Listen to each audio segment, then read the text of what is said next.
বেঙ্গালুরুকে বলা হয় IT hub, মুম্বাইকে বাণিজ্যিক রাজধানী।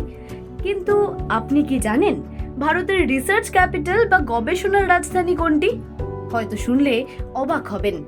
তথ্য প্রযুক্তির ইঁদুর দৌড় বা স্টার্টআপের চাকচিক্য নয়, বরং নীরবে বিশ্বজয় করছে আমাদের তিলোত্তমা কলকাতা। ভাবছেন তো কিভাবে? সম্প্রতি প্রকাশিত নেচার ইন্ডেক্স 2024 র্যাঙ্কিংয়ে সারা ভারতকে চমকে দিয়েছে কলকাতা। উচ্চমানের বৈজ্ঞানিক গবেষণায় দিল্লি, মুম্বাই বা বেঙ্গালুরুকে পিছনে ফেলে 1 নম্বর স্থান দখল করে নিয়েছে এই শহর। যেখানে বাকি শহরগুলি ব্যস্ত কমার্শিয়াল অ্যাপ আর সার্ভিস নিয়ে, সেখানে কলকাতার মূল শক্তি হলো পিওর সায়েন্স বা মৌলিক বিজ্ঞান। কিন্তু কি আছে কলকাতায় যা অন্য কোথাও নেই? এই শহরের অলিগলিতে ছড়িয়ে আছে বিজ্ঞানের এক একটি পাওয়ার হাউস।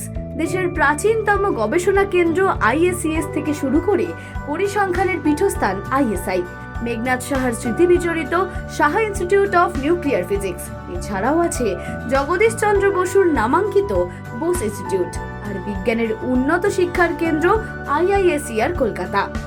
পদার্থবিদ্যা, রসায়ন বা জীবন বিজ্ঞান, আন্তর্জাতিক মানের যে কোনো বিজ্ঞান সাময়িকী খুললেই দেখা যায় কলকাতার বিজ্ঞানীদের করা গবেষণার জয় জয়কার। তবে কলকাতার এই সাফল্য কিন্তু একদিনের নয়, কয়েক দশক ধরে নীরবে তৈরি হওয়া এই গবেষণা সংস্কৃতি আজ বিশ্বমঞ্চে সমাদৃত।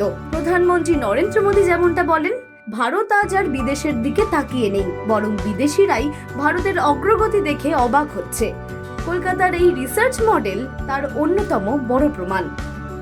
সুতরাং শুধু রসগোল্লা বা ফুটবল নয়, কলকাতা আজ বিশ্ব দরবারে ভারতের বুদ্ধিবৃত্তিক পরিচয়কে অন্য মাত্রায় নিয়ে গেছে। অঙ্কিতা পালের রিপোর্ট, হেডলাইন্স কলকাতা। আনন্দ আর ভালোবাসার দীপ্তিতে গড়া সমুজ্জ্বল পরমা, ঠিক তোমারই মতো। শ্যাম সুন্দর কোম্পানি জুয়েলার্স, আগরতলা, উদয়পুর, ধর্মনগর, কলকাতা।